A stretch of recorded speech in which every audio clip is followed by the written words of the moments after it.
Alô, minha gente, voltamos com a segunda parte do nosso programa de Tudo Um Pouco aqui na TV Galega, um pouco de tudo.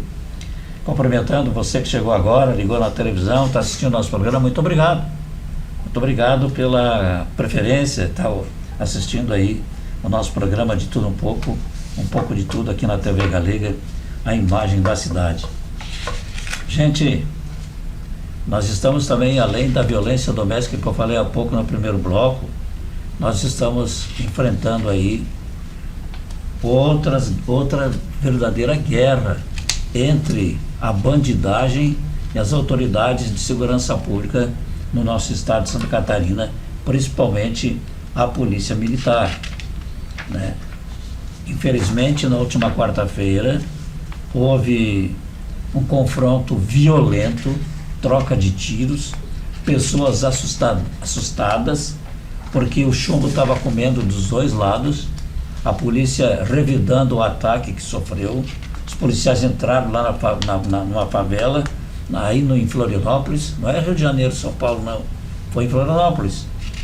Eles entraram, os policiais entraram lá porque houve uma denúncia de disparo de arma de fogo intenso, né?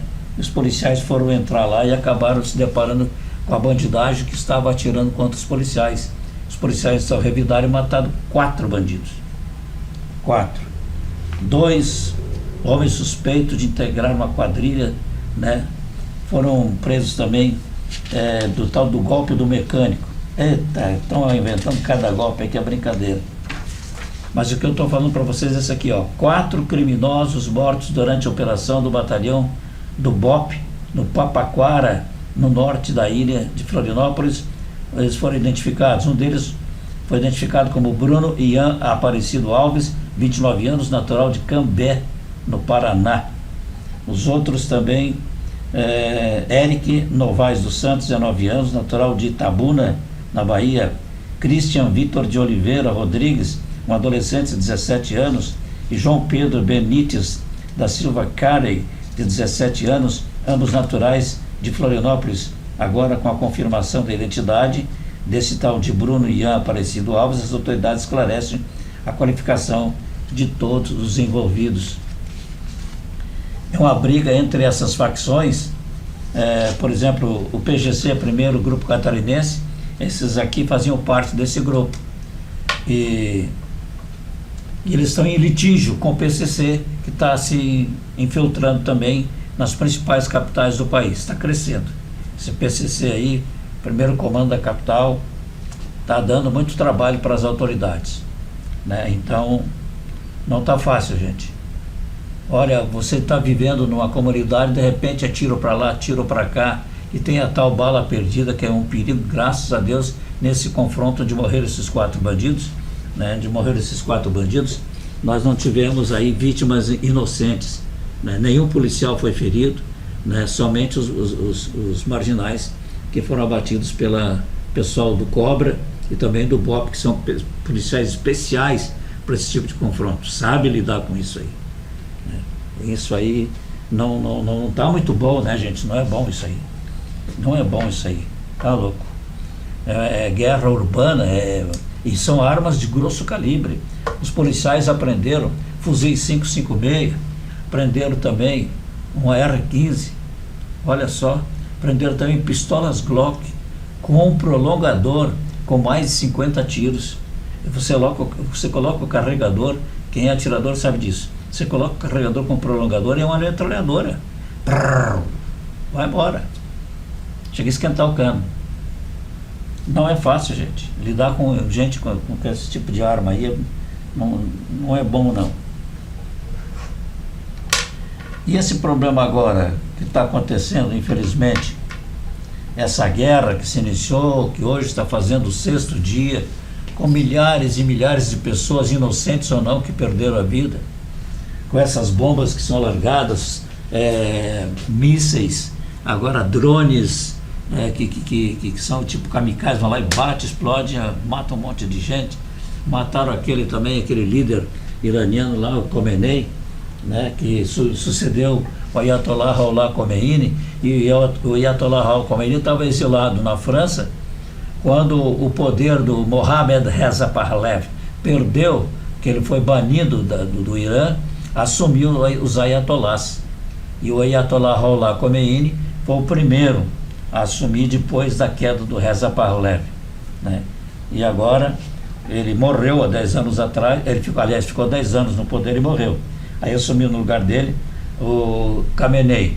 E o Khamenei foi morto agora por essa explosão que deu lá no banco que ele estava lá, mas com um monte de outros assessores dele que morreram também. Parece que 80 pessoas morreram, entre generais, ayatolás, rolás, blá blá blá, essa coisa arada toda aí, né?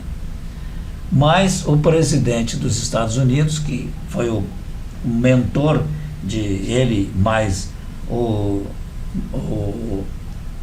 Benjamin Netanyahu, lá do Israel, que é o primeiro-ministro, eles bombardearam então o Irã, mas eles também têm que cuidar da segurança deles.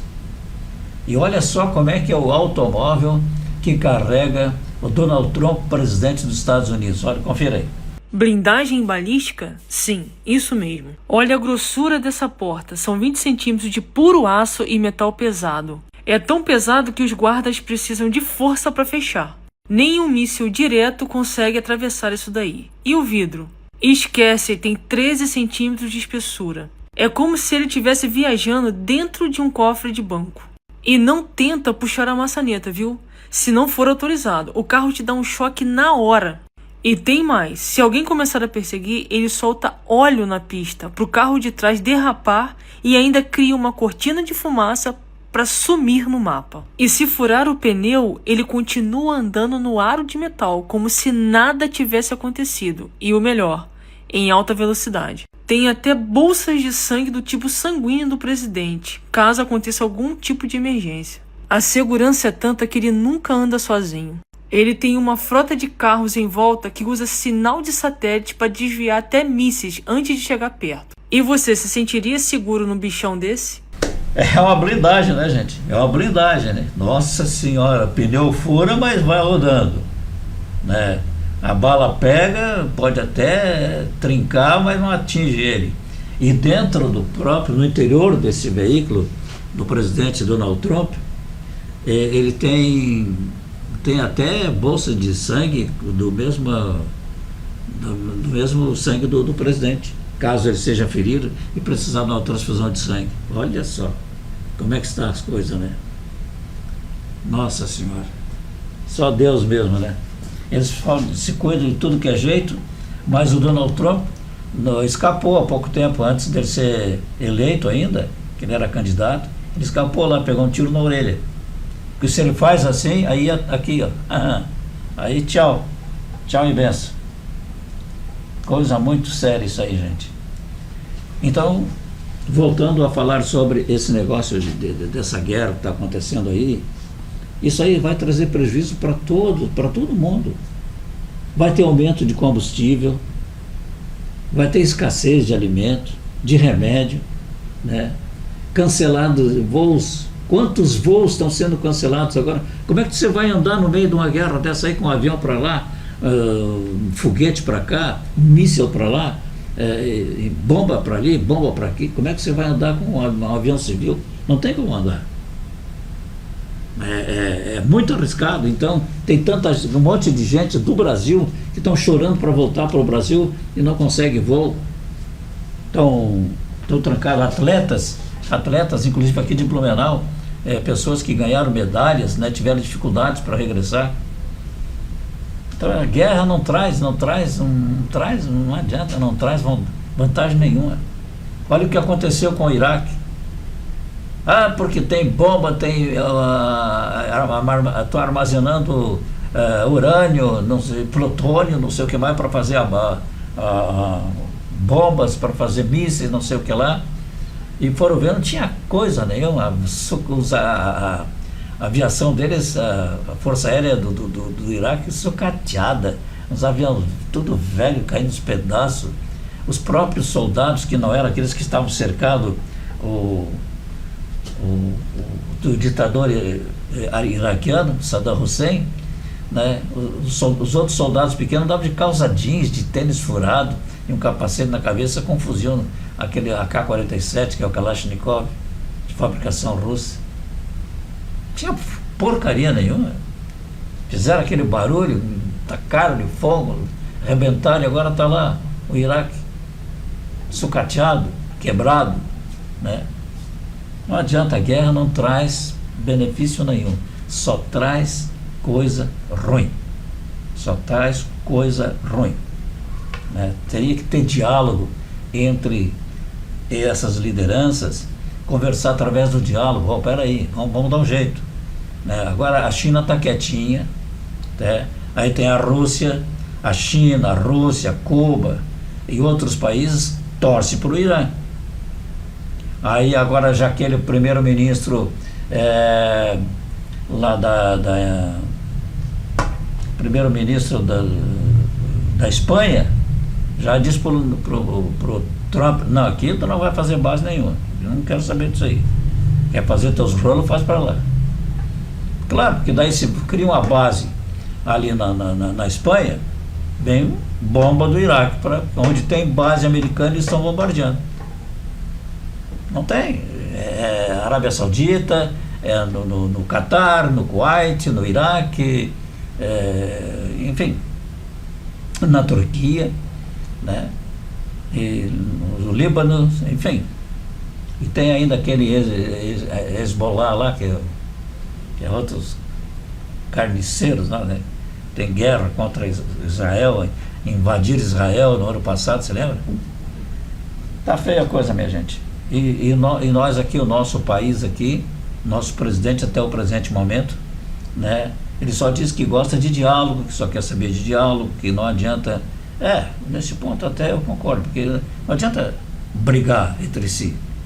Violência gera violência. Tu acha que o Irã vai se entregar sendo mais? Eles têm um armamento muito forte, ele tem aquela guarda iraniana lá, que é famosa, os caras são tudo preparados. Eles são feitos a cabeça desde moleque, desde pequenininho. Eles botam lá nas escolas, vão fazer o cara virar que nem lá no Japão, na Segunda Guerra Mundial. Fizeram aqueles kamikaze, uma pesada nova que tinha a vida toda pela frente, né? Mas não, pegavam, instruíram eles a dirigir aqueles aviões, eles com avião e tudo, morriam pelo Japão. E lá no Irã também tem um monte de caras desse jeito aí. Está na hora, né, dessas autoridades mundiais aí se entenderem, senão vai explodir o planeta. Pessoal, não saia daí. Vamos confiar em Deus, que tudo deve melhorar se Deus quiser. Já voltamos.